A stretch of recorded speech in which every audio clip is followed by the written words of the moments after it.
Over the years, here at Sex in Space, we've spent a lot of time on the podcast talking with different experts about all things sex.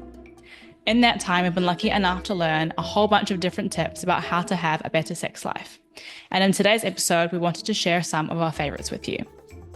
We'll cover things like how to give and receive feedback with a partner, how we can start to reframe the way that we think about condoms, and why asking questions in bed is such a good thing.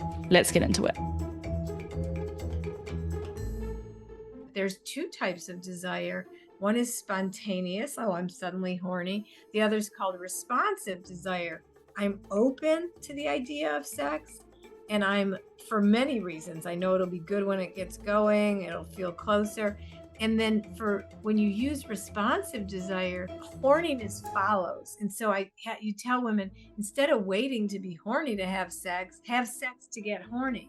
And if more people knew that there was a different type of desire, responsive desire, and that they could schedule sexual encounters and let the sex lead them to desire, we'd have a lot less women feeling broken. The single most important thing that you can do to have a great sex life is to always be open to asking for anything that you want, listening to your partner, giving them feedback, and accepting their feedback, their requests, their conversation in a way that you don't collapse and feel like you did something wrong, but instead you look at all communication as feedback to make you get better rather than failure, like you did something wrong. A big problem is still with heterosexual couples, one partner, often a female partner, not having orgasms, or two people not getting engaged enough in the sex, or the sex not being exciting enough. And, if you ask heterosexual couples, to what extent did you have intercourse, or were you trying to have intercourse the last time you had sex? I would say anywhere above 95% would say yes. And if I ask those couples, how long did it take you from beginning to end? How long did it take you to get to intercourse? Believe it or not, many couples will say 3 minutes, 4 minutes, 5 minutes we were into the intercourse. Some couples will say, well, we just undress and pretty much go straight to the intercourse. So there's this whole loss of building arousal physically, sensually, psychologically. So that's an easy way to talk to a couple about making adjustments to their sex script to build in more outer course, more psychological arousal. If you're in an experience with another person and it's not going in a way that is working for you, how you then get the language to say, actually, can we do this differently? And I think that is a very difficult thing to do. And again, if you take sex out of the equation and you just practice that advocacy, that self-advocacy more in non-sexual situations, oh, I'm sorry, my coffee, I didn't order this, or, I don't know, I didn't like how you spoke to me just then. Like, just practicing being brave and standing up for yourself in those situations, I think, can really lend itself to the partnered sexual interactions. Yeah. I always get asked quite often about advice I would give. And I always say, learn to laugh. And laugh and communicate are the two things I will always say. And I think that is something I wish I'd known younger. Because the first time I dislocated a joint during sex with my partner, I was mortified. I was like, oh my God, look what's happened.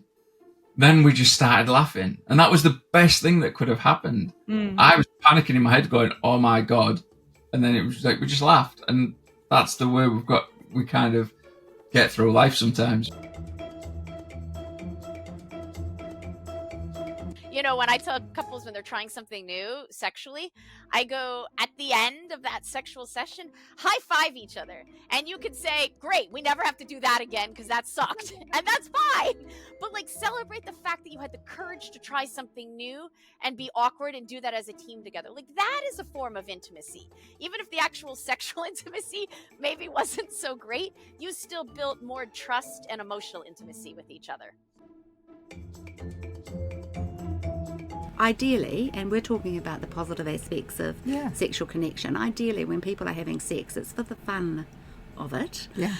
So let's talk about how we can make it fun, stress-free. Condoms are a gateway to a great deal of fun, as opposed to condoms being a protective thing. It's like a seat belt and all that sort of thing. Right. It's like you can have stress-free fun. You know, if you want to make it exciting, do it outside, but use a condom.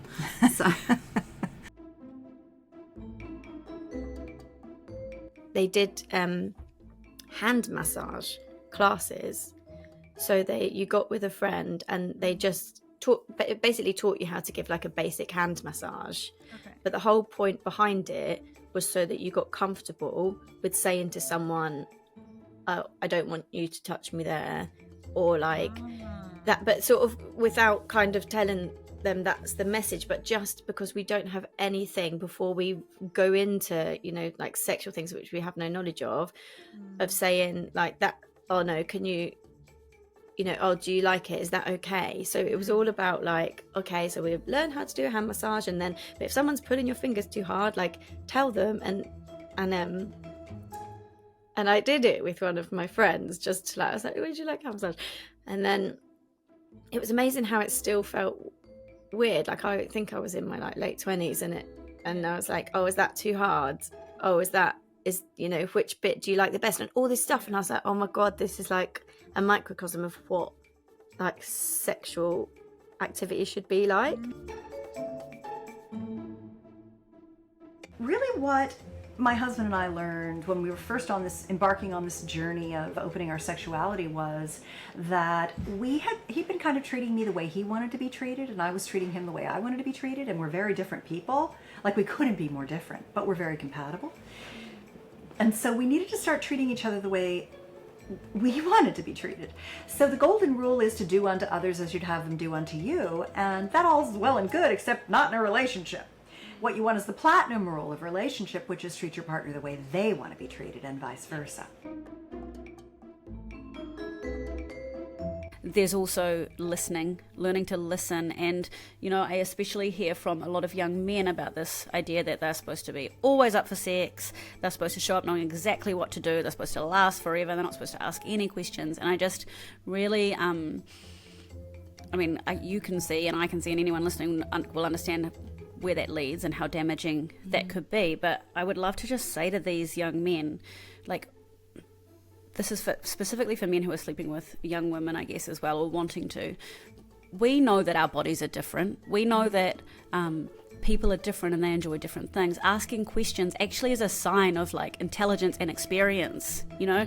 Ask questions. It's hot. It's it leads to much better sex, and no one's going to judge you negatively for it. Like, asking, do you like this? What do you want? That's, I mean, and maybe when you're young, you might even not know how to answer the what do you want question, but you can at least puzzle it out slowly and carefully together and excitingly together, from a much more safe place, rather than kind of barreling on in and being like, this is what women like in porn, so I think my 16-year-old girlfriend's gonna love it. So she won't love it. For a lot of younger women and some older women as well, the reason they're having painful penetration is because they're rushing into it. They're not using lube. They're not even excited. Their cervix hasn't pulled up and out of the way. And it causes pain. When someone studied my book to say, is it effective? This was such a surprise to me. Yes, I hoped that it would increase orgasms and body image. The biggest effect from my book was a decrease in sexual pain.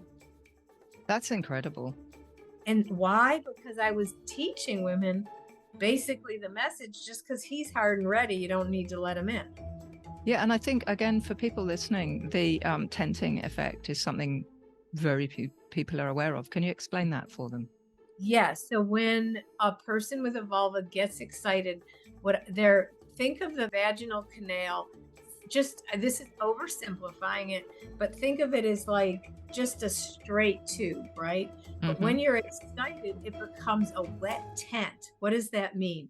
It narrows at the vaginal opening and it balloons out at the top and the cervix pulls out and away, and there's lubrication that is involved. Now, a lot of women don't produce a lot of lube, and just because you're excited doesn't mean. So store-bought lube is your friend. But if you have penetration before vaginal tenting, it's going to hurt for two reasons. One, there's not enough lubrication. And two, the penis is going to hit the cervix because it hasn't tented up. Your sexuality is vast. It gets better over time if you keep trying new things. And one of the things that I like is to have couples not just have sex, but to have erotic play dates. Okay. And this is good for singletons on the first night they're together, and it's good for people who've been together for 50 years. It doesn't matter. Your sex life, the monotony of monogamy, it gets boring if you do the same thing all the time. You need variety, novelty. That's what you need. And so I put together 48 erotic play dates that you can do, a lot of them as a solo, even if you're not with a partner. And there are plenty of partner pleasure play dates in there.